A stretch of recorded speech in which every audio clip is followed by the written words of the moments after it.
Let's stop doing things just because people are guilting us into doing them on social media. And let's start doing the things that we intuitively know will make us more successful, period. Welcome to the Earn Your Happy podcast. I'm Lori Harder, founder of The Bliss Project, 3-time fitness world champion, fitness expert, and cover model turned self-love junkie, lifestyle entrepreneur, and author. Each week, I'll bring you a guest or a thought that will help you bust through your fears, connect to your soul, and get focused and clear so you can elevate your life, business, and relationships. We don't wait until we're ready for someone to tell us we're good enough. We take what we want and we anoint ourselves. Get ready to earn, own, and unapologetically rock your happiness every single day. Are you with me? Here we go. Hey everyone, welcome back to the show. And I'm so excited you tuned into this episode because it might be my favorite episode of the year. Now, I know we're not so far into the year yet. It's like the very beginning of the year, but I think it's going to stand out as one of my favorite episodes because I have my husband, Chris Harder, on here, and we had so much fun sharing our 6 hacks to succeed this year. So you guys, whether this is in business or in life or in relationships, I'm pretty sure we cover everything and in between. So these can be applied to your business or these can be applied to your life. So you don't want to miss our 6 hacks. But one of the biggest things is at the end of this, we share something that is probably the biggest thing that we will do this year. And it involves you. So if you're ready to grow your business, if you're ready to break through and reach your goals, you're definitely going to want to hear what we have for you at the end of this episode. So let's get started. Hey, babe, how you doing? I'm awesome. This is so much fun. I seriously love doing these shows with you. Now, by the way, I love doing my show with all the guests I have, but I think I might love doing my show with you the most. I love that too. And I think people like it. I know they like it. I almost said love, but I'm just not, I'm not sure. All right, we're going to add some massive value today, but check this out. When I do a show, and I know we have different podcast styles, but when I do a show, I always make everybody start with rapid fire. So I'm making you start with rapid fire questions for people to get to know you in a hurry. I love this. I'm totally ready. I have my questions for you. And I don't know his questions, so I'm a little nervous. I know. I don't know yours either. All right. It's kind of intense sometimes. You ready? I'm ready. Okay. I promise it's painless. What's one of your favorite quotes ever? Oh, okay. So I have so many favorite quotes, but I think that right now I still am hooked on that Tim Ferriss quote about having the tough conversations. So it is the most successful people in life are the ones most willing to have tough conversations often. Love it. All right. And I totally slaughtered that, but that would be it because I'm all about making sure, I'm telling you, everyone thrives when they do the tough stuff. All right, lay one on me. Okay. So I want to know one thing that you are going to leave behind from last year. Ooh. Or stop doing. I'm going to leave behind this free will of handing out yeses left and right that I did last year. I'm going to treat my yeses like gold bars this year. Oh my God, that makes me so happy. It's no secret that I say yes to things that sometimes affect you. And then you're like, damn it. All right, give me one. All right. Best book you've not ever read, but one that you recommend besides your own. Okay. So, I mean, right now I'm reading Ray Dalio's Principles, and I would say that those are pretty solid. Like his principles are really, really solid. So the beginning of the book, little slow, move into the principles. I know they're good because you can't even get through a page. You're like, wait, Chris, this, and wait, Chris, this. Like, he's like, I'm reading my own book, Lori. I do. I have to you're put reading my foot down. book with me. I have to put my foot down because you're reading next to me. You, like every 2 minutes, it's like at the movies. It is. Okay, you guys, you have to know this about Lori. I know we said rapid fire, but sorry, tangent. When we go to the movies at the movie theater, she's that person that will talk about the movie out loud, and I have to be like, "Shh, Lori." I whisper. Nobody can hear me. No, it's not whispering. You're like, oh, that would never happen. Here's why. Oh, no, I don't. Okay. I whisper, and I basically like to repeat when they're funny because I feel as though I get to be comedic with them. Okay, lay another one on me. All right. One thing you're going to start this year. One thing I'm going to start doing this year, is that what you mean? Mm-hmm. I'm going to start, and I'm going to talk more about this later under the 6 hacks to succeed this year, but I'm going to start tracking what matters most to me. I haven't tracked it before. Oh, I love that. Okay, cool. All right. One thing you're challenged by right now. Organization of my time. Okay. So best beginner business tip. Ooh, I like this one. Best beginner business tip is... So you didn't like the other ones? Wow, I thought this would be easier because there's so many of them. Get a good accountant and a good bookkeeper, because that is nobody's wheelhouse unless the business you're starting is accounting and bookkeeping. Give me business tip number 2 too, so they can also have one more. Learn how to sell on social media. Like before you can afford marketing, before you can afford funnels, before you can afford advertising, before you can afford any of that, you can sell on social media for free. And there's no excuses to not start generating income. Oh my God, I'm so glad you said that, because in the beginning, Chris, that's all that we did. Mm-hmm. I sold all of Bliss Project only on social media. Yep. We've actually become very good at selling on social media. Yeah. And it's great because when you don't want to spend a ton of money, especially when you're getting started, then it's a great way for you to generate revenue without spending a bunch of money. Sold out my first Bliss Project, 200 people only on social media. So it can be done, you guys. All right. Awesome. Go ahead. All right. Next one for you. What are you grateful for today? Oh,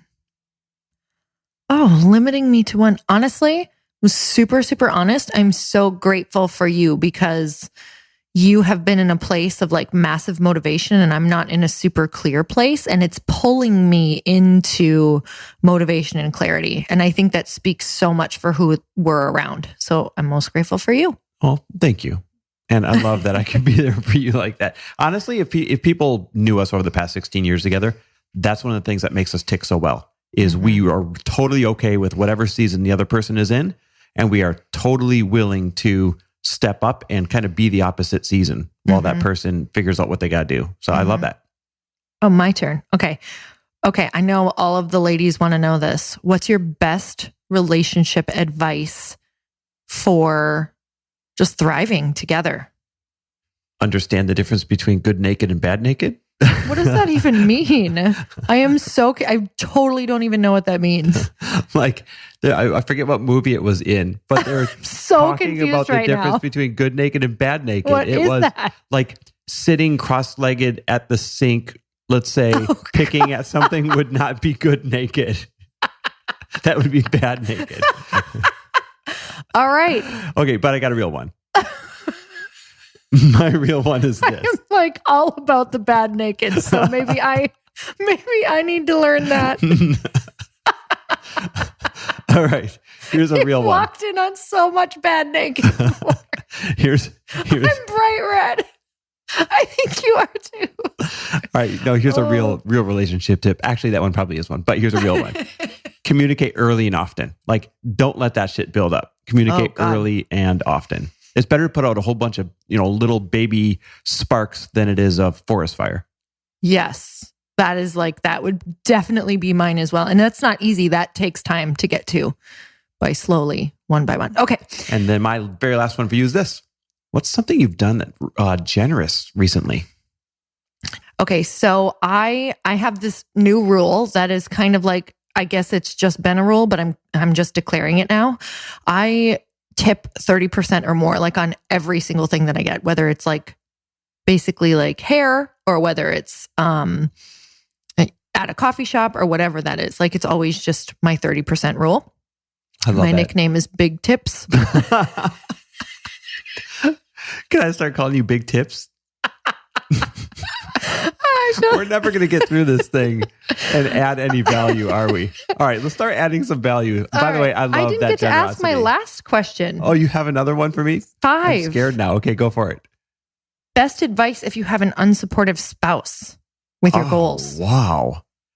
Best advice if you have an unsupportive spouse with your goals. Okay, I have a really good answer. Okay. You have Don't let me down. No, you have to forge forward at 100% regardless until you have enough evidence for them to see that you are serious about whatever it is you're trying to do. What if it takes like 2 years and you it have is to rough? Forge forward with or without them for 2 years so they can see that you are serious about what you're doing. And listen, I know this is rough. I know this is not easy. I know that this is like maybe not the advice you were hoping for if you're listening to this right now, but this is the advice that's accurate. When you have been serious about where you're going, and when I have been undecided if I want to go there, when you demonstrated this path of, holy crap, she's really going, regardless, with or without me, then that forced me to get on the rocket ship or not, so to speak. If the other person, right, the motivated person is not unapologetic about where they're going, and if they're not going far enough and consistently enough where they're starting to leave a little bit of evidence behind that they're going with or without the other person, then the other person never is forced to choose, and they're never forced to support you, right? They can have their cake and eat it too. They can kind of support you a little bit once in a while, and then they can make a big deal and not support you once in a while as well, because quite honestly, you're not convincing them that you're serious about where you're going, right? You're not burning the boat, so to speak. So go where you are going unapologetically, regardless, leaving enough evidence that you are going there with or without them so that they're forced to make a decision to support you or not. Oh, I love that, because it took me right back to just 1 minute share on this, because I think this is vital to what we're talking about, because this is going to be 90% of the people who listen to this who are going to apply what we're about to share with them. I remember the moment of, the off and on that you would support me and being like, I literally can't do this, and giving you an ultimatum of you either fully support me or you just basically don't. And either one is fine, but stop the back and forth, because it's an emotional roller coaster. And for me, what happens is some of you are like, okay, but what if you're not 100% sure on your goal? I had no idea if I was going to do this or not, but you not having faith in me or toggling back and forth actually made me be like, I better buck up and just make this happen and have all the faith in the world. And that's what I chose. I just kept, no matter what fear came up, I just kept saying, all right, just keep moving forward, keep moving forward. So it actually kind of helped, believe it or not. And for anyone who's listening, who's like, oh my God, you're speaking to me right now, but I'm still scared. Listen, knowing myself well enough, I would not have had to choose to go all in a few different times in our life if you allowed me the leeway to not have to choose, right? I would have continued to be 1 foot in, 1 foot out, speak out of one side of my mouth and act out of the other once in a while. Your ultimatums that you've given me a few times in our marriage have been game changers. And likewise, you've done the same for me in different business things or goals that we've set, or things that I've wanted to kick to the curb that didn't quite reach their expiration date yet, that we knew we had to live out on. So I'm so grateful that, for the tough love, basically. So I love it. Okay, well, massive value already. Let's go ahead and get into the I like how you just made sure we... Great job, guys. Massive value already. Oh, I love it. Okay, never mind. Let's get into the 6 hacks to succeed this year. And really what these are things that you and I are going to make sure that we're doing this year based on the conversations that we've had. And some of the things we've already done in the past, and some are going to be brand new to us. But honestly, we really just wanted to give everybody 6 very unique, effective hacks that they can do in order to just have the most kick-ass year of their life this year. Like, enough playing small, enough being unhappy, enough living in scarcity, enough not having your business take off, enough not having your relationship take off, enough not liking yourself. Like, this is a year to kick all that shit to the curb. And these are 6 ways that are going to help you do that. I love that. And I want to talk to all the people out there with this, and not just the people who are like already gung-ho and feeling amazing about the year. Hey, I get it. I started this year off slow already. Like, and when I say slow, I'm like, why don't I feel this motivation? Why don't I feel all these ideas coming? What's going on? And the more that I gave myself permission to just kind of like start taking action on things I enjoy, the more I've been able to find that motivation. So don't freak out if you're not like, oh my God, I'm going to run through a wall, because I don't actually think that that's always great either. No, you have to honor the season that you're in. And absolutely. You've been doing such a good job of that, thus far. So what's your first thing? What's your first hack to make sure you have an epic year this year? My first thing, and this has been huge for helping me. Number 1 is hyper self-awareness. Like, hyper self-awareness takes such massive honesty. You actually don't like to read it on paper when you write it. And for me, that means that I don't do well with thinking after 3 p.m. Mm-hmm. So if there's anything that requires willpower or motivation, like if it's something I'm afraid to do, if it's an email that I have to write to maybe try to get like a strategic brand partner, if it's somebody that I'm doing a big ask for, if it's something that I'm really uncomfortable with, I have to do it basically between like 12 and 3. And you're saying this is something you become hyper aware of? So hyper aware because my willpower is heightened during those times, and everything after that, when I start getting tired, everything like the fear goes up, the willpower goes down. So hyper self-awareness of the amount of energy that I actually have to expend, the amount of things that I've been known in the past to get done. Like look at my track record. Mm-hmm. How much stuff do you actually do on that to-do list? Like be so hyper self-aware of how many hours you're actually dealing with in order to get these new goals or these new habits that are going to move the needle forward. Write down, is it 1 hour a day? Do you have 20 minutes? What is it? So know what you're working with first. Hyper self-aware of, does this amount of time, is it 1 hour? That means probably only one goal you're going to work on at a time. So you can only take on one task at a time. So hyper self-awareness. And I just want to add to this. I know this one's yours, but what I've seen you do has been awesome, right? So not only have you been hyper self-aware about how you work and how you tick and what's going to be beneficial for you and productive for you, but you've also spoken up about it in the very recent past, let's say 6 to 9 months, right? So something switched in you. I think you've always been aware of, hey, I don't work after this time well, I don't do this, I don't do that, or, this might affect me. You've always been aware of that, but becoming hyper self-aware and speaking up about it has made it easier for me to then know how you tick and to plan things for us and to know when to approach you on something.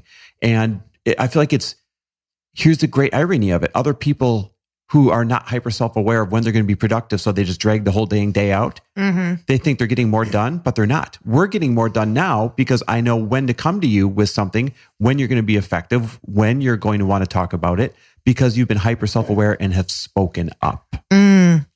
I think I used to be ashamed that it was a smaller amount of time than like, you're really good at getting focused for longer periods of time.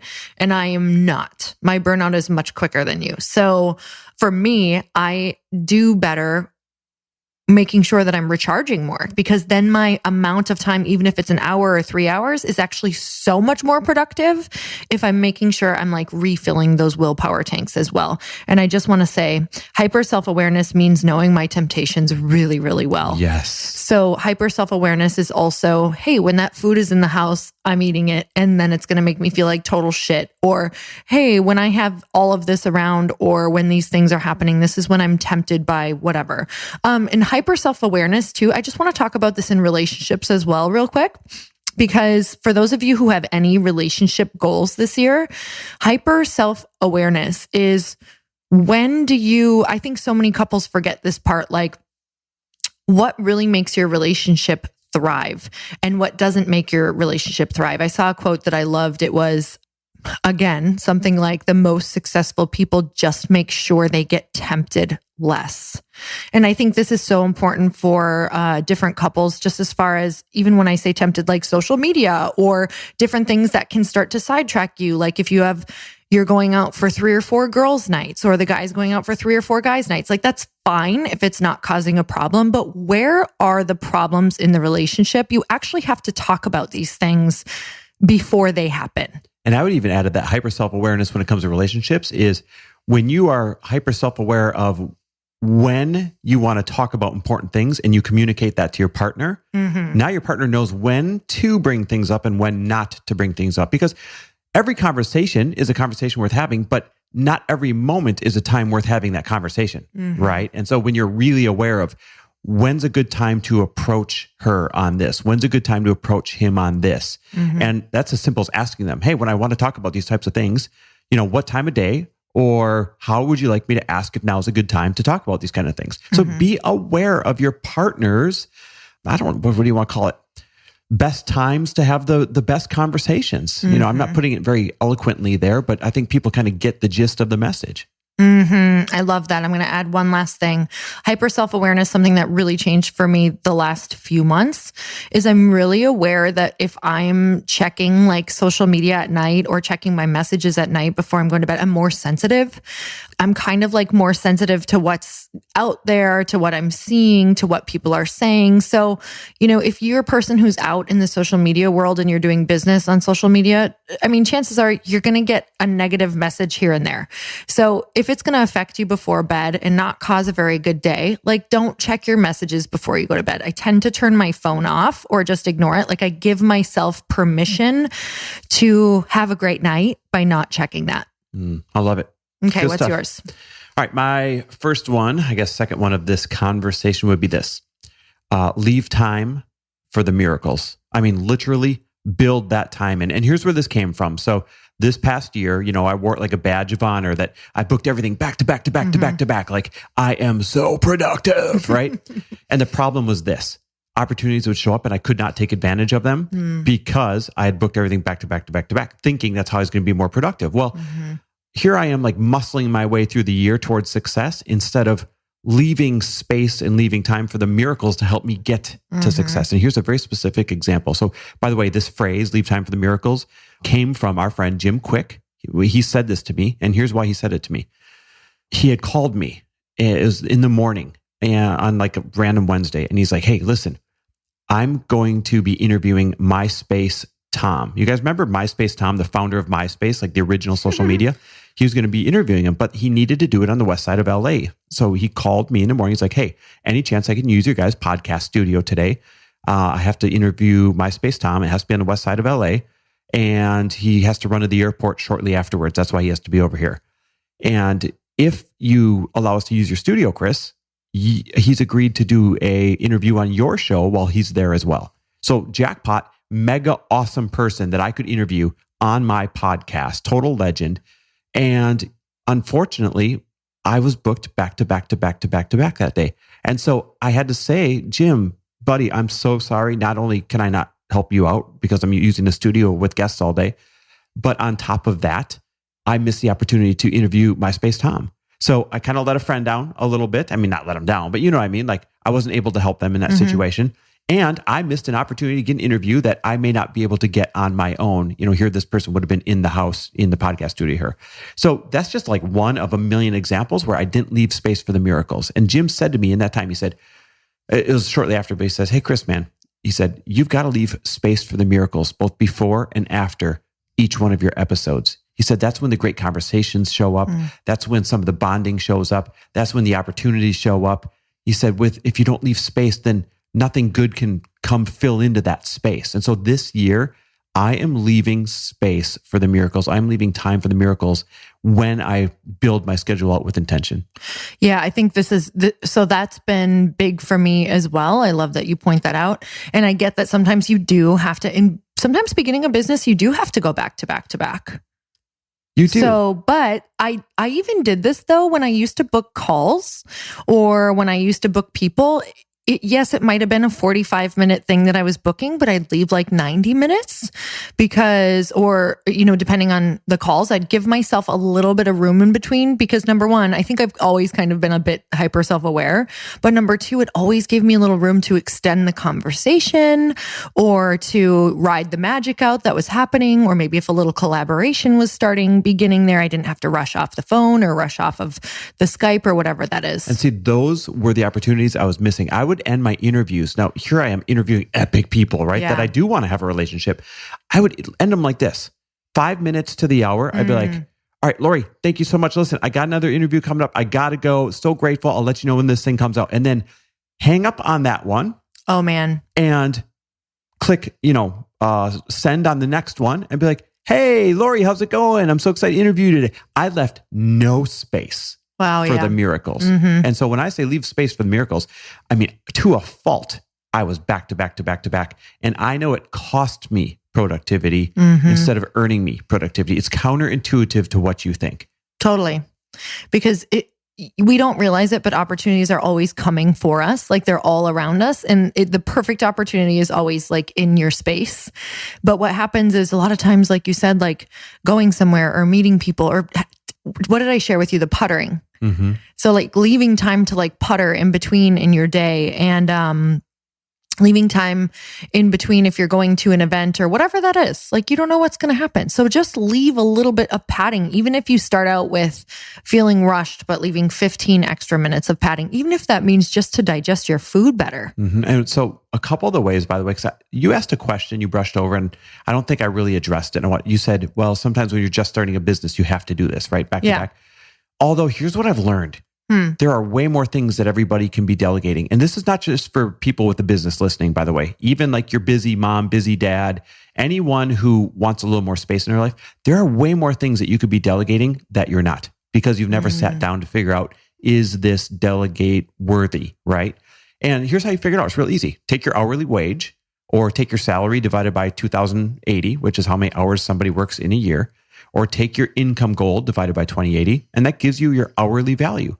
If you can hire somebody to do whatever it is that you want to delegate for less than that hourly value that you're worth, then hire it out. Matter of fact, I say delegate anything that is not income producing or joy producing, right? You're robbing yourself of time with your family. You're robbing yourself of time to read. You're robbing yourself of workouts. You're robbing yourself of all these things because you refuse to delegate the laundry. You refuse to delegate the cooking. You refuse to delegate the shopping at the grocery store. You refuse to delegate these things that you'd be able to trade for this joy producing or income producing time that you could get back. So that's part of leaving space, or I should say creating space for the miracles. And then the other one I mentioned earlier, but I am treating my yeses like gold bars this year. And that will help create more time for the miracles. That actually helps move into my number 3. What is it? It is minimizing and prioritizing your needle movers. Okay, what do you mean? So we're all obsessed, especially I don't want to speak for every woman, but especially as women, with our to-do lists. Feels so good to check things off. And I don't know if anyone's like me, but I used to have this running to-do list. Like it was every day, and it would have literally like 40 things on it.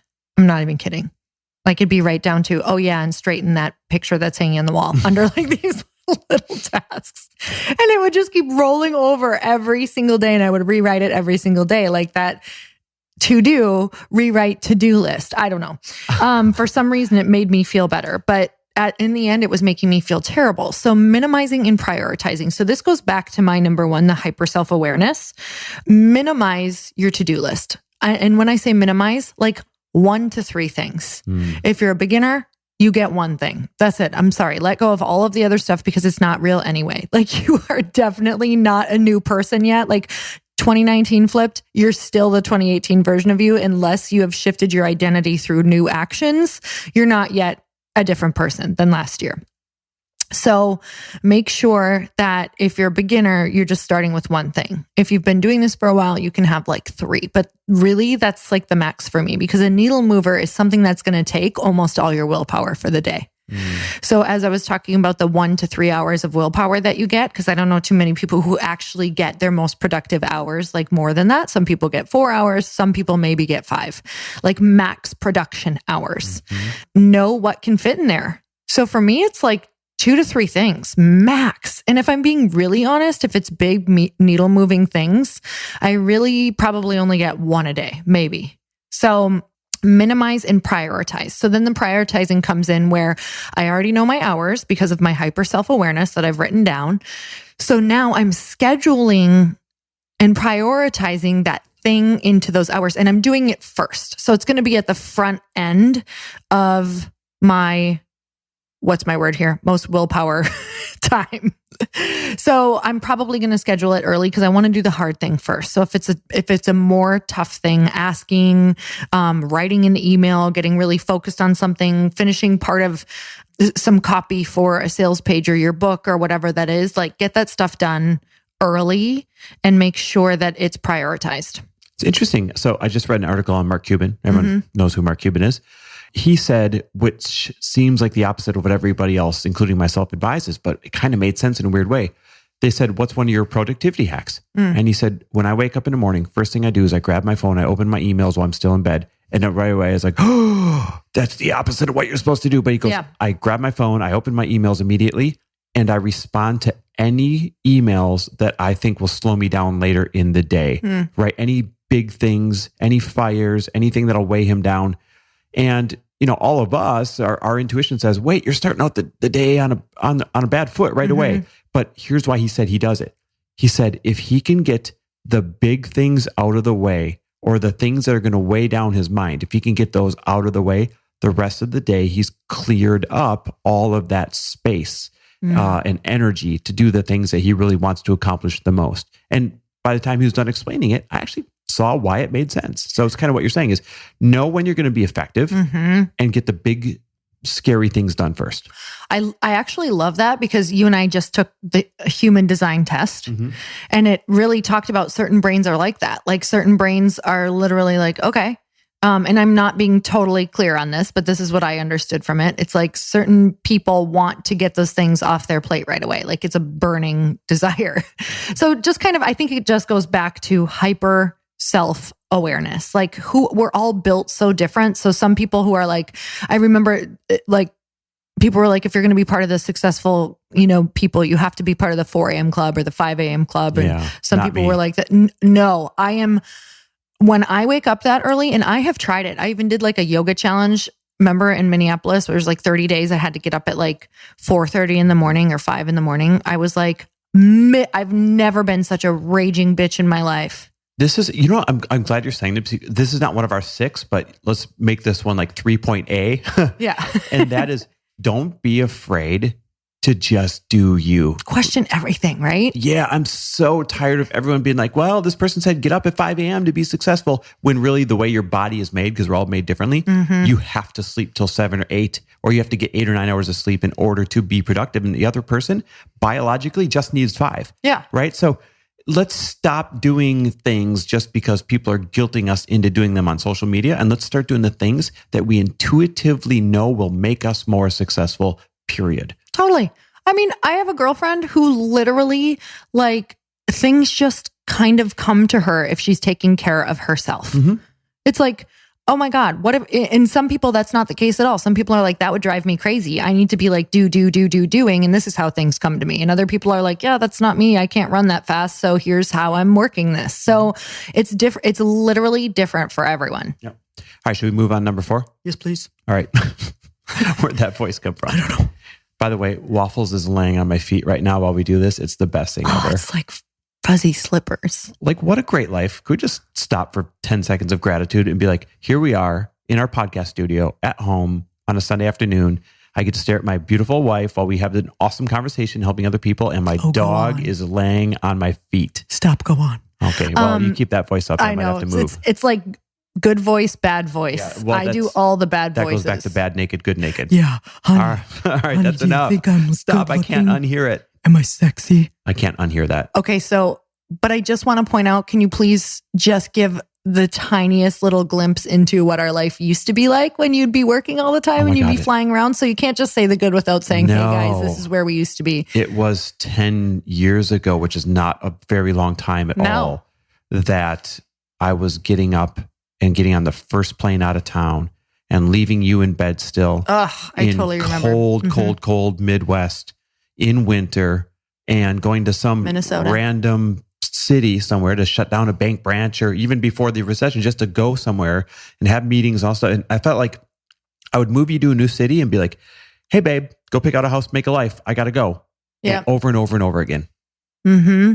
And then you shut down. So when this was the final years, I'm just saying you would have to, because you did have a thriving career for a while, which was amazing, but also that was really challenging too, because you were gone all the time and you constantly had crazy deadlines and you were still traveling and stressed out. Late hours. I remember calling you at like 7 and 9 o'clock. So 7 would be like when I would love for him to be home. 9 o'clock was when he would usually start coming home, 8 or 9 o'clock, because you would have deadlines for the month that you'd have to always be reaching. Listen, I know we just got off into a tangent, but I think that's important to say. If we had to put a bow on this, it would be sending this message.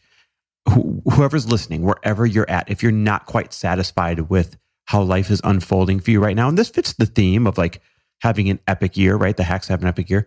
If you don't like the way things are unfolding right now, you can change it. You can take control of it. And these 6 things that we're sharing, these will go a really, really long way in getting you there, because that's what you and I do best. We just share the things that worked for us, taking us from point A where we didn't want to be to point B where we absolutely love being, right? So these things really work. Really work, you guys. It's a real thing. And it might take longer than you think, but it also is going to go a lot faster than you think. Years fly by. So start implementing now. All right. So number 4, here's what I'm going to start doing. And I haven't done this in years prior. Okay. And I've seen so many of my uber successful friends do this on a regular basis. And so I thought to myself, why aren't I doing this? And that is track what matters most to you, right? So if you have goals this year, if you want to create change this year, I don't care what you want your year to look like, you have to track the actions and rate the actions on a regular basis that will slowly lead you to where it is you think you want to go. So let me give you a really silly, not silly, like my personal example. Every single Sunday, I just built a really easy spreadsheet. Guys, I am simple, right? So you should make this an opt-in. It could be it could be a whiteboard. It can be a spreadsheet. It can be a physical old school calendar. I don't care how you roll, right? So I just made a really simple Excel spreadsheet and I listed the things that I want to track. They're things like eat well, workouts, reading, meditating, marriage, having fun, advertising. Yes, I want to track, did I advertise well that week? Because I think what sales. Does that mean? Did I talk about some of the products that we have available for people? Because I think sales... Like on social media? Yes. Okay. Because I think sales is actually a loving act, right? So I want to do more of that on social media on a regular basis. What else is on there? I'm trying to remember. Like, have relationship outreach on there. Did I reach out to new people that I want to form relationships with, whether it's to have them on a podcast or go to a lunch or go to a dinner or something like that? So, I mean, those are just some of the examples of things I have on a spreadsheet. Every Sunday, I'm just going and I'm putting a 1, 2, 3, 4, 5. 1, I totally sucked at it. Like, I didn't do it that week. I totally forgot about it that week. Like, dude, that was a really piss poor for performance. 5, I knocked it out of the park. Like, I couldn't have done any better that week. And I'm just going to rate it. And obviously, I'm going to track this weekly score and hope that the score continually goes up. And the idea is to have the high score. And I don't care how you guys track it. The whole point is this. What you concentrate on and track will move. What you concentrate on and track will move. So I'm going to track what matters most to me. I love that. You even said to go as far as like you want to get like some art made with your favorite like stuff you want to check off or something. What was that? Piano lessons? No, remember you wanted to like get something painted with all of your list of important things for you to feel good. We were talking about that awesome piece of art that we were going to have somebody paint up. Yeah. So you can see it all the time because man, we are so like driven and goal oriented, yet we leave a lot on the table, I think, by not rewriting and seeing certain things all the time because it's really easy to write stuff down and then put it away. Well, I'm so guilty of saying, ooh, this is the year I do this consistently. Yeah. And, you know, Monday, January 1st sounds like a great idea. And I really believe in it. By, you know, Sunday, January 15th, I'm not even doing it or it's not even in my head anymore. Let me ask you a question about that though. So like last year, I took on playing guitar and I did like 7 lessons and I was like, this was not the year. I got super overwhelmed. And for me, I knew it was not the year. I'm glad I went and got it started and got like like my curiosity started going, but I had enough grace to forgive myself and be like, okay, Lori, you're doing 5 million other things, put it away for a bit, but now maybe find the time to get it back out. How do you know when something is like, you know what I mean? Because we can get really eager. It can be like too much. Like when is something going to go on your list and you be willing to take it off? Well, action creates clarity. That's something you've taught quite a bit. Yeah.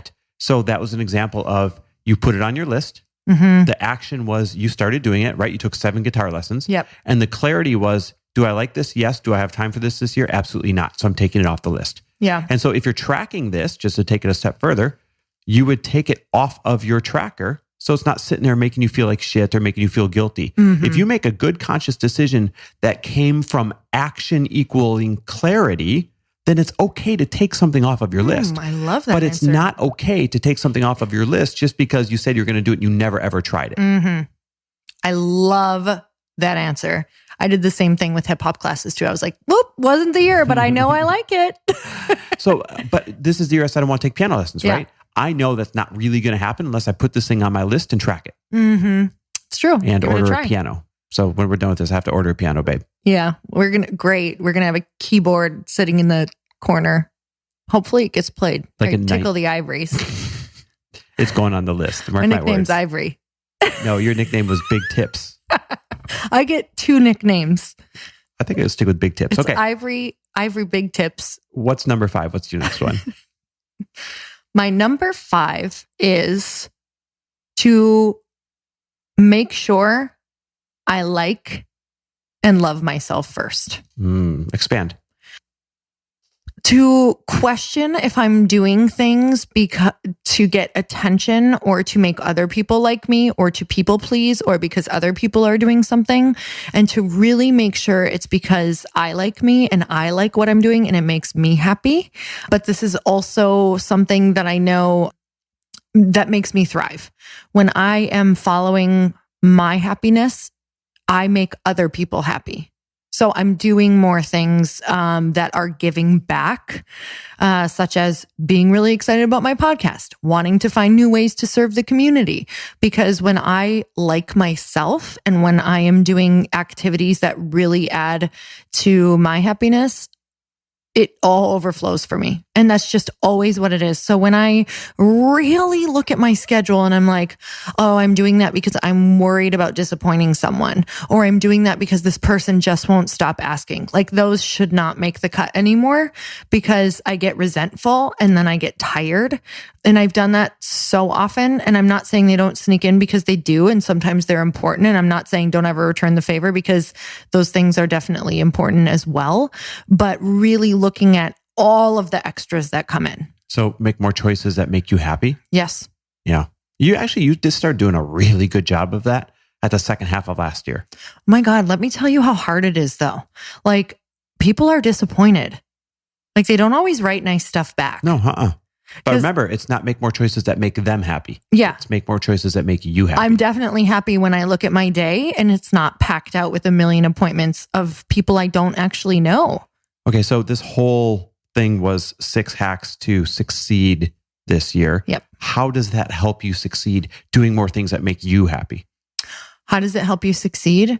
I think it's the key to everything, because when you don't have a solid foundation, here's the thing, when you like yourself and when you are taking care of yourself, you have energy, and energy is our most important commodity, no matter what, hands down. You can have all the goals in the world, but if you feel tired or you feel bad, depressed, sad, anxious, all of the things that external things make you feel, when you're saying yes to the wrong things, when you're saying yes to more alcohol, to bad food, to sugar, you are saying no to your goals. So saying, like, what makes me really like and value myself? What makes me really happy? That's when you just overflow, and you also open up your channel to all of the actual ideas that are meant for you. Because I'll tell you, when I feel like shit and when I'm saying yes to everything and I have no space and I'm exhausted, I can't actually hear whatever you believe, God, source, divine. I'm not getting the communication from the channels that are actually my ultimate inspiration. And I believe that that's internal. Like I'm not getting the internal ideas. I'm really externally focused on what everyone else is doing and getting my ideas from there, which in turn burn me out. This makes a lot of sense to me, because I'm going to add something to this. People want to do business with somebody who is happy and like vibrating high. Mm-hmm. People want to be in a relationship with someone who's happy and vibrating high. People want to buy from somebody who's happy and vibrating high. People want to help out and give advice and be around somebody who's happy and vibrating high. So by you making the choices that put you first and make you a happy individual, you're actually going to be a lot more successful, because everyone's going to want to be in your life and lift you up. I love that. You want to hear like the most awesome mic drop like idea ever? No. I just want to see what you do if I said no. Yes, I want to hear it. So I was on a podcast with Win Claybaugh. Mm-hmm. And he was talking about, he's like, no one's in the business of what they think they're in. Like, I'm not in the business of education. You're not in the business of self-development. He's like, we are all in the business of selling our energy. And I was like, oh my God, that is everything. So to make sure that you have max energy, it's like, that's it. And that's a Rob Dyrdek thing too. Like he's all about, he's not going to do anything that doesn't give him energy or give him life. Like that doesn't make him feel like he's crazy about it. Militant about it. He has what he calls his triangle on it. But I hope I'm not overstepping bounds here, but I think he's talked publicly about it. But like in Beverly Hills, his house, his office, and then this little range in Beverly Hills, it forms a triangle. And he operates so that he stays within his triangle during the day so he can be close to his family, close to home, and home early. Matter of fact, he doesn't start his day till 11 o'clock, just like us. He is militant about only doing the things that make him happy. And in return, he is crushing it. Yeah, that resonates with me. Yep. Crushing it does. Yep. I'm just kidding. No, but that really, really resonates with me. Like, and I do think it was important for me to go through the journey that I went through. So what would you say though to people who are, because her beginning phases were very different than this, but I do think it's the action creates clarity things. In the beginning, I just didn't know what to do. Right. So you do have to say yes to a lot more, don't you think? Okay, this is a tough question. I know. Here's why. When do we get to break the rules to speed up our development? When do we get to give people the, hey, if I could go back and do this again, I would never do it this way, even though you feel like you have to? And so my answer is this: no. Like, if I could go back and do it all over again, I wouldn't do it how we did it. I wouldn't take so long. I wouldn't give out so many yeses. I wouldn't book things back to back. I wouldn't sacrifice my happiness or my health for these extra meetings, because now, here's the problem. People are looking and say, well, you're already successful. That's why you can do these things. No, we're successful because we finally started doing these things, right? That's the difference. What comes first, the chicken or the egg? I'll tell you what comes first. When you finally figure out that these are the hacks that make you successful, however you determine success, then that's when everything starts falling into place, right? So to answer your question, when you're just getting started, are there a few things you have to do that you don't have to do once you're further along in your journey? Yes, right? For sure. I'm not an idiot. But at the end of the day, challenge everything. Challenge everything, because there are 900 million, quadrillion, Google gillion things that I did that I thought I had to do that did not move the needle. I'm going to put a value on this. Ready? 90%. I am not shitting you. 90% of the things that we did when we were getting started in our journey did not move the needle, but I thought I had to do them. You know, the reason, so I'm sitting here kind of like yes and knowing, but the reason why I kind of just had a moment of yesing is because I look at someone like our friend Amanda Bucci, who's 25, who like started all of these hacks early, like really understanding these things earlier on, and her success like skyrocketed because she's done so much of these things. Like when I was 25, I was, like definitely swinging from the chandeliers, drinking 40, playing Edward 40 hands for sure. That was one of my favorite things about you, by the way. I can bring that back. If you guys don't know what Edward 40 hands is, it's when you take 40s masking tape and tape 40s to your hands, and no one can let you out of them until they're both gone. And if you don't know what 40s are, they're the 40-ounce cans of malt liquor. That's not a can, it's a glass bottle. One taped to each hand. They have cans too. Oh. Yeah. Old English would be the brand that you definitely want to avoid. You can't even drink one of them without being flat on the theater floor. Okay, we're making people dumber, not smarter. Oh, sorry. All right. That's my other podcast. Okay, so, but talking about that, like one of the biggest growth hacks. Go. What is it? More no's than yeses. Yeah. More no's than yeses. When I was getting started, I felt like I had to say yes to so many things to expose myself to so many opportunities. The answer is the reverse of that. No will get you more powerful results than yes. Yeah, I think looking back at our journey, I think the thing that we did was we went wide instead of deep. Yeah, absolutely. You're right. So picture like this machine gun spreading out the bullets of yeses everywhere, hoping you hit something, instead of this really surgical sniper type aiming on what you really want. Yeah, and we literally had some really great things, but didn't focus on them. I think of just real quick, like my monthly program. If I would have really focused on that, it would have exploded even more. I can't even imagine where it would be at right now. But because I just kept doing so many other things, it just didn't get the attention. And I had no focus. Yep, absolutely. All right. Number 6 under the 6 hacks to succeed this year. Join a mastermind. Yeah. I am not kidding. Like in my DMs at Instagram, in my emails, Any way that people can get a hold of me, the number one question is, it always starts like this. Well, what if there's nobody in my area? Well, what if this? Well, what if that? Like, where's the proximity to the people I can learn from? All of that is in a mastermind. And we practice what we preach, right? We've been members of masterminds for years now. And it's been absolutely one of the shortcuts to our success. It's been absolutely one of the shortcuts to, heck, half the things that we're teaching right now, we've learned in masterminds, right? And then applied them, had the breakthroughs. Matter of fact, had the tribe to support us saying, no, it's okay. I know this doesn't feel comfortable at first. It's okay. Move forward anyways, because it worked for me. Those ideas and that support came from masterminds. So joining a mastermind is absolutely the sixth hack to your success this year. Now, by the way, there's all sorts of types of masterminds out there. Like, I know that we're kind of talking about a business mastermind right now, but there are yoga masterminds. There are spiritual masterminds. There's the type of mastermind that you write about in your book, where you, Lindsay, and Danette have been doing that 3-person mastermind for years now, every other week. Business or life or whatever. Yes. So join or form a mastermind.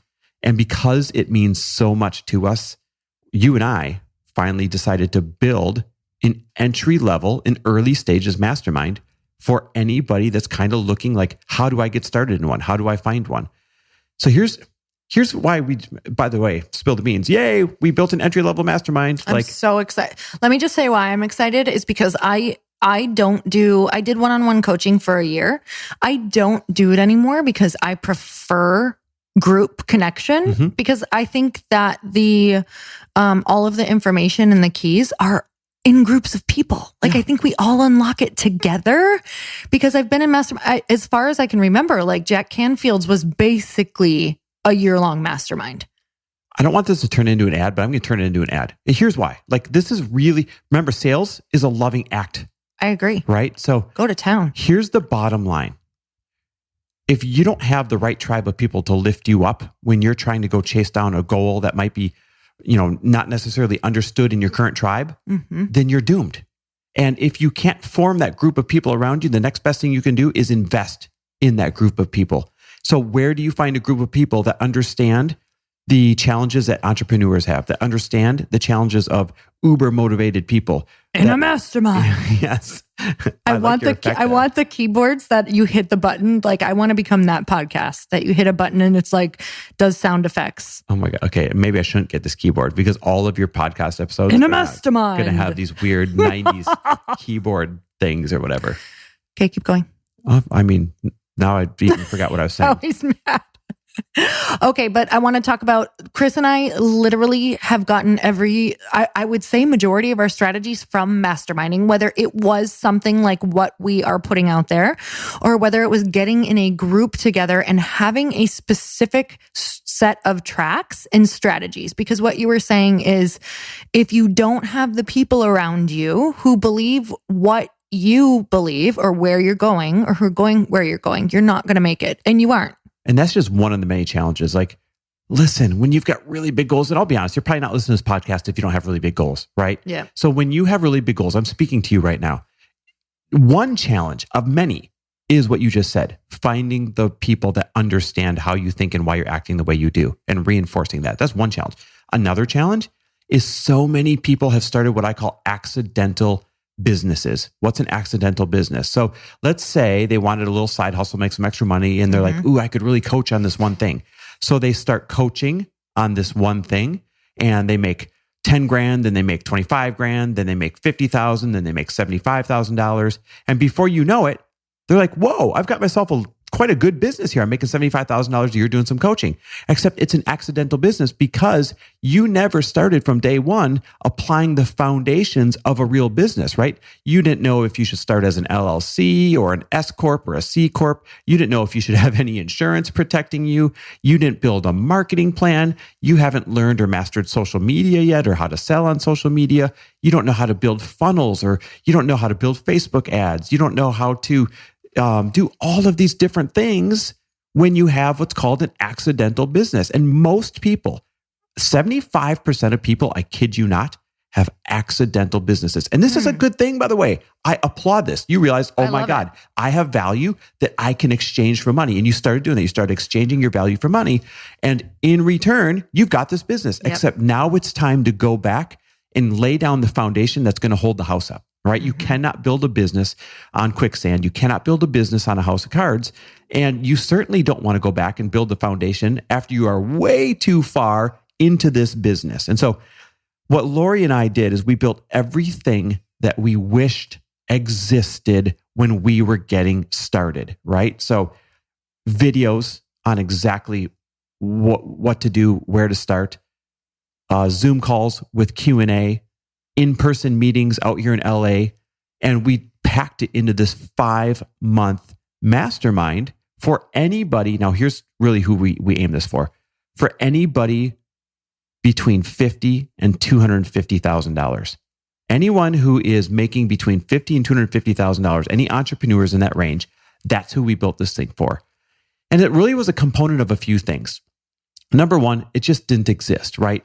When we were getting started, I wish something like this existed. Number two, we get so many questions on how can I coach with you guys? Well, my only option so far had been the really elite mastermind. And that cost $30,000 and up, right? That's amazing. For people crushing it already. And the only other option besides that was individual coaching, which you don't do. And I only take 2 people every 6 months. And that is very, very cost prohibitive.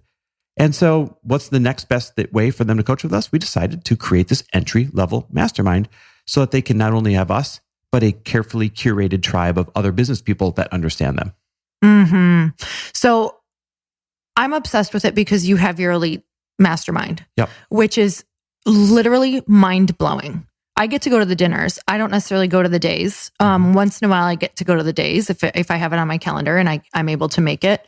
But the massive changes that have happened in there, just the growth for people, not only personally, but in their business, what has been able to go on in these people's businesses is literally mind-blowing.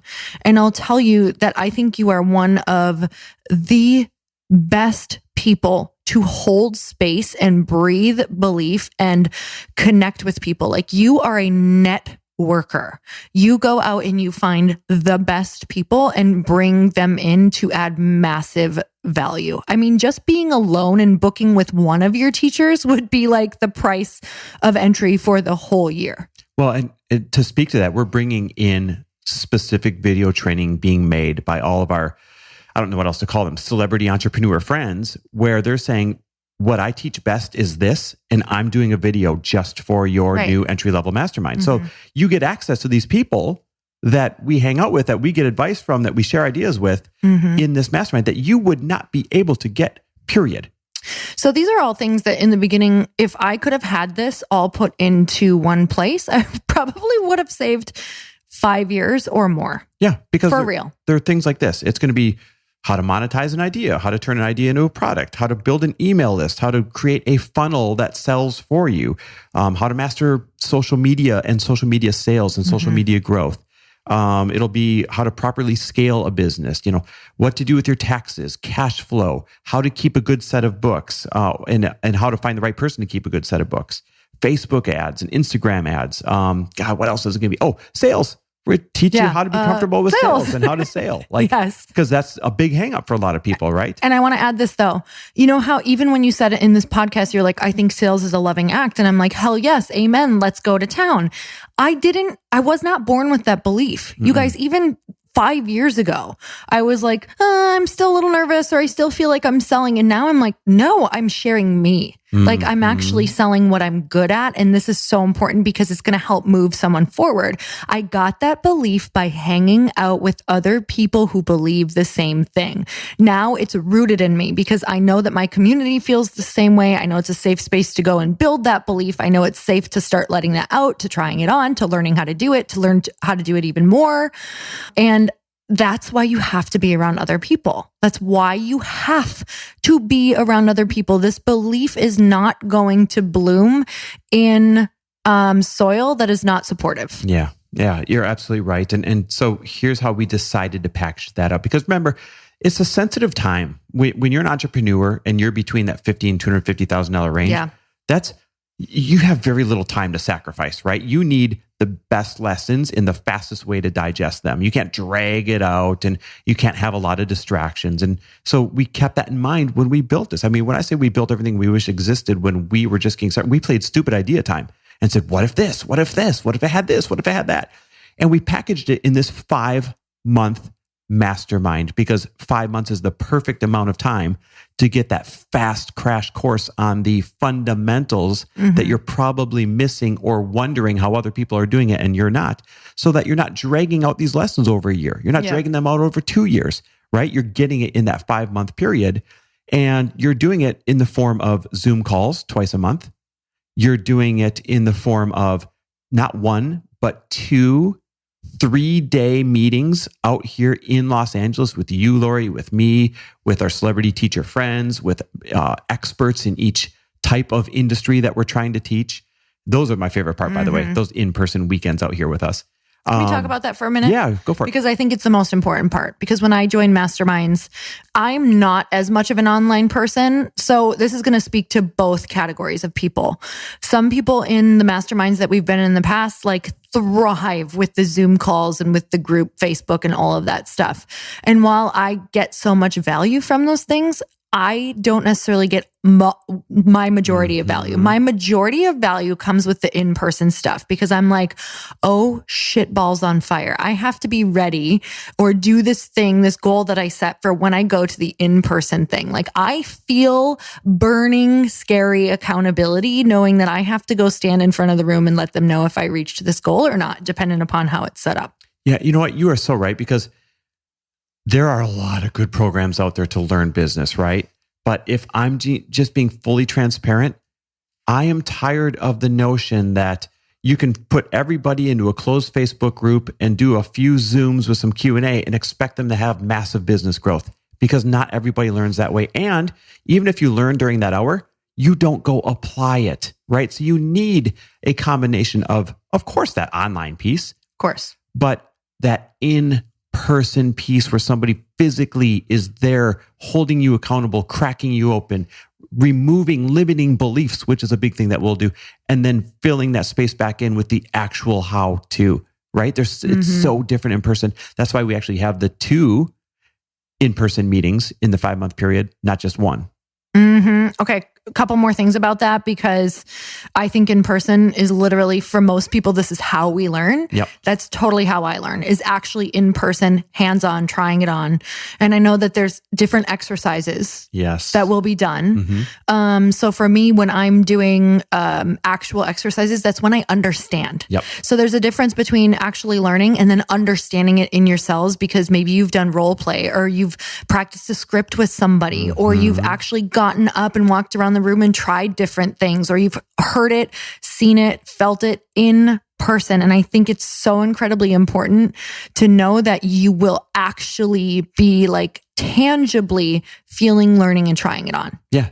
Because it's the adult learning model. Like adults learn differently than when we were kids. And heck, I'd even argue that children are not being taught very effectively right now, right? The whole hell yeah, lecture, there's studies on it. Yeah, lecture, take notes and memorize. Like that does not work to learn most things, especially a business where you're supposed to go execute in a very elite way afterwards, right? Be able to actually execute on it. So that happens in person.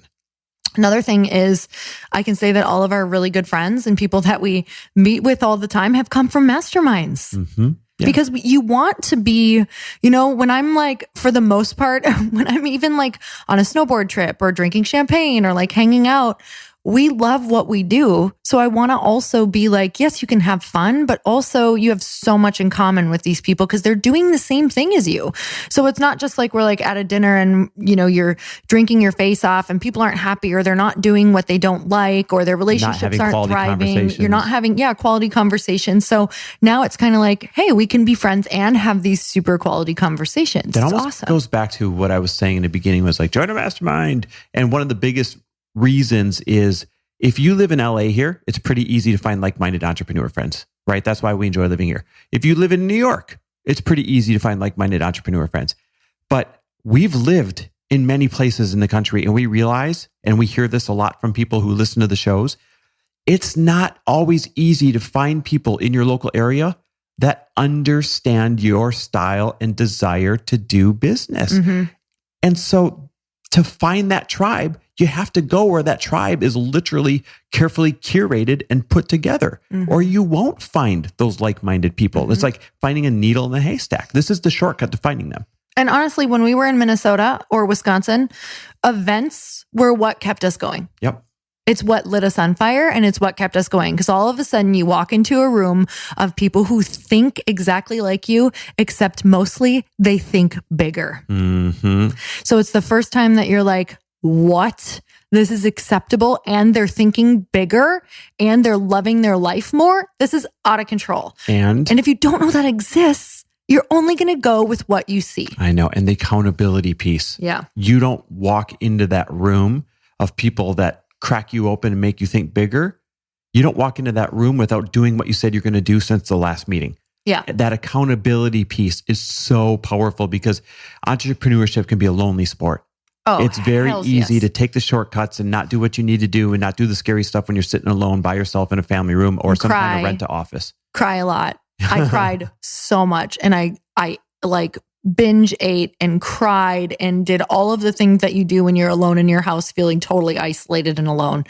Terrible place to be. What I want to know though, Chris, you talked about who this was for, and I want you to get more into that too, but who is this not for? So this is not for somebody that is looking for the very first idea.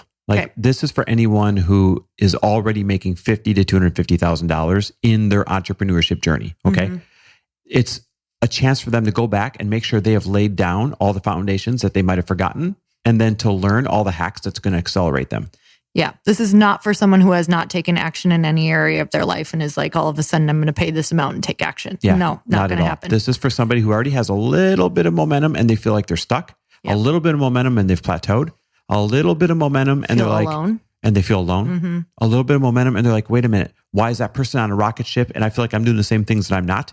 It's for that person. It's where we kind of lift the veil on everything, expose those blind spots that you have. Because, hey, no one's shined a flashlight on it before for you, right? It's not your fault. So we shine a light on those blind spots. We say, hey, this is the only piece you're missing. And it becomes the, oh my God, game-changing moment.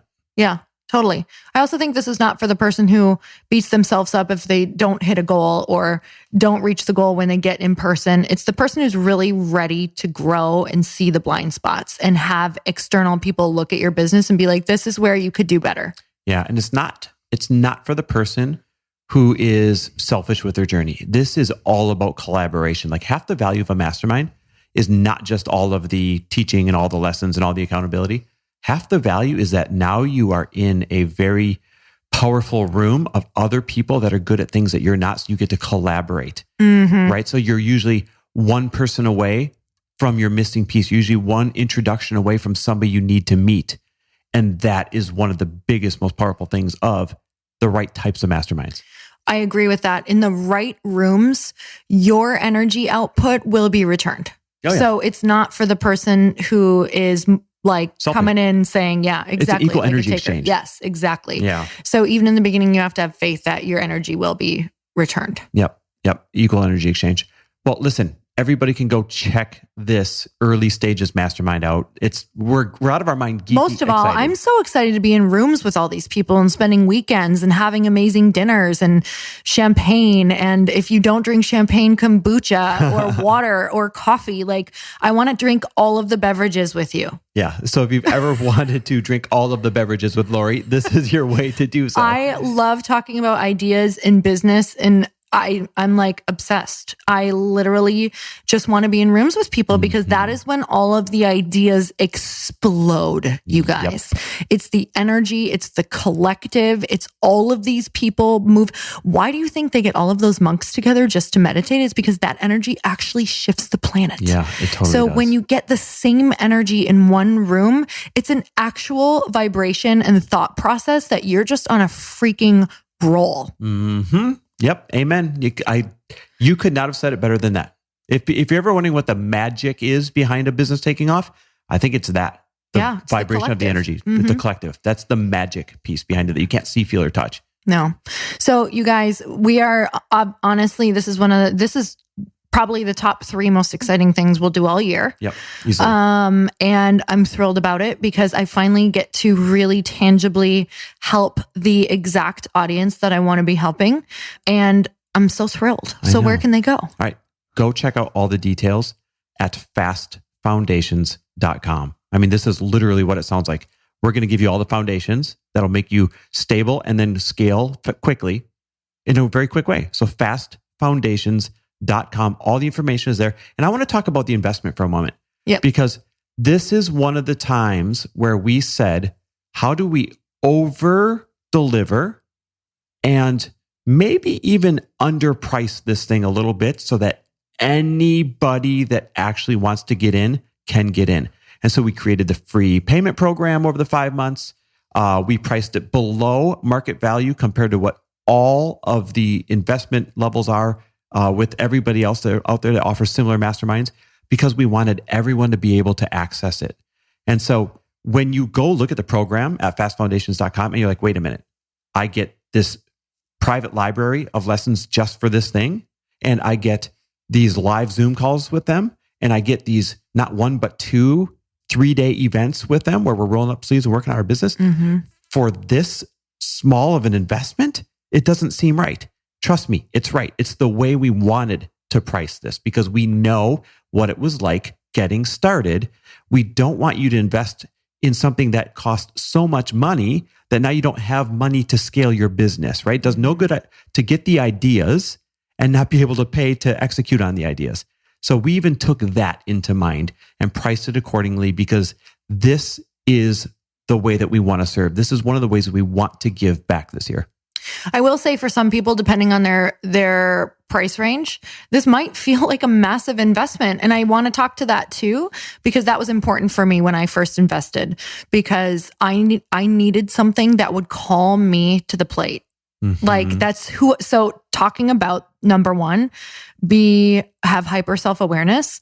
I'm hyper self-aware now that I have to invest and take bigger leaps than what I'm used to taking in order for me to show up.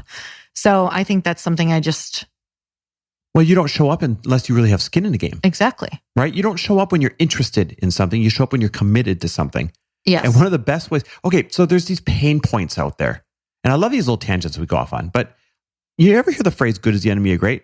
A lot of you listening, things are pretty good, right? Your business has momentum. That's good. You're making some income, either as your main thing or your side hustle. That's good. Like things are going well for you. The problem is you're not going to go to great. You're not going to go where you really want to go unless you have the pain to push you to do the scary things, unless you have the pain to push you to do the things that you may not be doing right now. Because as Tony Robbins teaches, we only make choices either to gain pleasure or to avoid pain. And the stronger of the two is making choices to avoid pain. And so how do you create pain when things are good? You manufacture artificial pain points, such as having skin in the game, an investment, or maybe being around a group of other talented entrepreneurs that are going to make you show up bigger than you have to when you're alone in your family room, right? Amen. You literally create these little artificial pain points to force you to take enough action to get to great. And that's why we design it this way. Man, I love that. I've never heard of that manufactured pain. That's exactly what I do in my life without having the perfect word for it. Otherwise, you stick around pretty good. Oh yeah, I manufacture a lot of pain all the time because that's what motivates me. Like, yeah, but it's not like a horrible pain. But anyway, yeah. All right, so here's the bottom line. Because it's a mastermind, there's going to be very limited number of spots, right? We can't work with 1 trillion people and get any results. So to keep the integrity of the program, there's not that many spots, and they're going to go really, really, really quickly. This is like letting the cat out of the bag right now. By the time people hear this, we'll have talked about it on social media maybe for a few days. We already have people in it. I know. And you haven't even released it. Nope. They found it and signed up. So limited number of spots available. They're going to go really, really quickly. If you're interested, go to fastfoundations.com, check it out, and just click the invest button. And there's even a button on there, by the way, that says, I have more questions. And that email goes right to us and our team so we can answer your questions. So do not leave that site without clicking one of those 2 buttons. Either I have more questions or I'm ready to go. And I would probably lean towards the I'm ready to go. Let's sign this bad boy up button because honestly, these things are going to go so quick. You guys, we're so excited. And we hope that whether you do this or not, create your own accountability and mastermind this year. I'm telling you, it's all about collaboration. If that feels scary for you, lean in, connect with people, because we don't have the answers alone. Like literally, that's not how we're designed. Nope. We unlock each other's answers. We unlock ideas. So even if you think you're doing it alone, you're probably reading a book from someone or listening to a podcast. And that's how you're unlocking your answers. So look at your track record. If that really unlocks a lot for you, imagine what happens when you are in person. There's an actual energy that is exchanged that you don't get that's the same as just a podcast or a book. So you guys, whether it's our mastermind or somebody else's, we have so many different masterminds that we've loved. Go ahead and reach out, say more questions, send us anything that you want, because the more that you reach your goals and you build your dreams and you build your business, the more everyone is benefited. We hope you guys have loved our 6 hacks to have a more successful year this year. They've worked for us. I promise they're going to work for you guys. And just know that we love and appreciate every single one of you that puts your trust in us to try these things, and is why we continue to do what we do, because it's where our fulfillment comes from. So thank you for that gift. Thank you guys so much, and Happy New Year. Adios. Bye-bye. Thank you guys so much for spending this time with me on the Earn Your Happy podcast. I am so glad that you stopped by. If you could take 1 second to share this episode with someone you think would love it, that would be absolutely amazing, and we would be forever grateful. Also, please leave us a review if you feel so moved by going to iTunes and leaving us an honest thought, an honest comment. Tell us what you think. Tell us what you want to hear more of. It would really help us out on our journey to helping thousands and thousands of people. Until then, don't forget to earn your happy. Thanks again, guys. Bye-bye.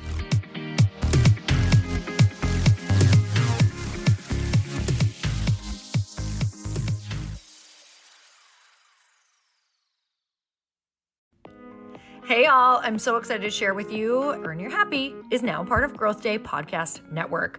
A bunch of us are coming together to bring more growth to the world and support shows and brands that we truly believe in. And one of my friends is also on the network, and I'd love for you to go subscribe to his show. You guys, Trent Shelton has the most incredible podcast. It's called Straight Up with Trent Shelton, and it's going to remind you that you are built for this. I have heard Trent speak in person multiple times. I've listened to his podcast a ton. He's coming on the show, and I literally cannot wait, because this man just spits straight fire. It is like truth that goes to your core and makes you take action right away. If you want one of those podcasts that when you're just out on a walk, you can't help but want to start running and run through a wall in your life, this is the show to go listen to. So you guys, make sure that you go subscribe to the show, Straight Up with Trent Shelton. You're going to love it.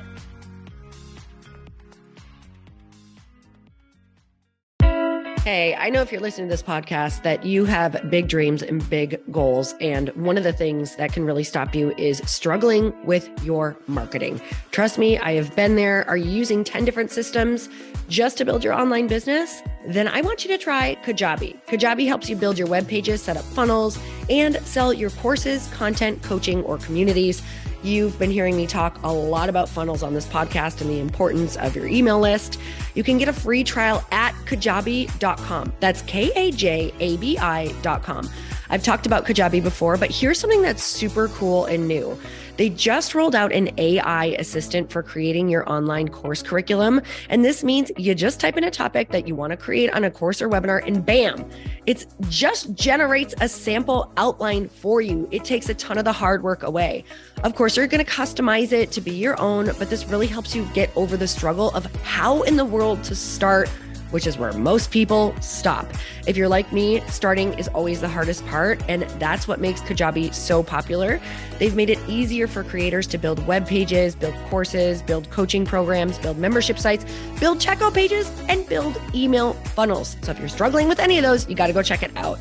Go to Kajabi.com. Kajabi was really the first all-in-one system and is trusted by over 100,000 creators. I think that's good enough for me. Also has influencers and marketers who or use this. And now their smart AI platform makes it easy to take what you know and turn it into an online course and business. Go start building with a free trial at kajabi.com. That's KAJABI.com.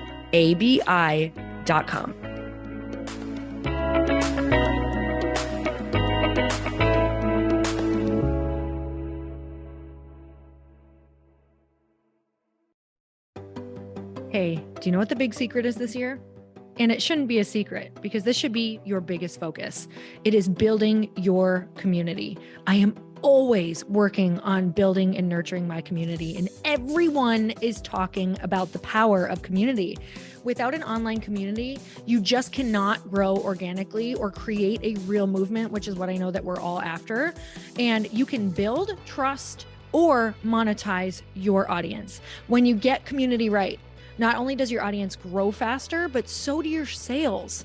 But where's everybody going to be managing their communities these days? And a lot of online entrepreneurs and thought leaders are turning to Circle.so. Circle is an all-in-one community platform. It lets you host content and create discussions, live streams, group chats, and memberships all under your own brand. And what's so cool about Circle.so is that you don't even need a website or Facebook group. Instead, Circle lets you build your own community site where you can host content and manage your members. You can even create locked and unlocked content spaces, groups, and classes. How freaking cool is that? You can put your content behind a paywall too, and you can charge different amounts of money for different spaces on your community site. Circle.so is famously easy to use, and it has a free 14-day trial for you, so you can go check it out, see if you like it, see if you love all the options. Just go to Circle.so. Go check it out right now, you guys. Imagine being able to manage your community, start group chats and live classes, and accept payments all in one place. Kind of mind-blowing since this is usually spread all over the place. You have to log into so many different things. If this is the year to capture, organize, and monetize your community, head over to Circle.so. You can get a free trial and start building your online community right now. Just go to Circle.so. You guys, you get the 14-day free trial. So just go and see if it's for you. It's going to streamline everything and make your life so much easier. It's so freaking cool.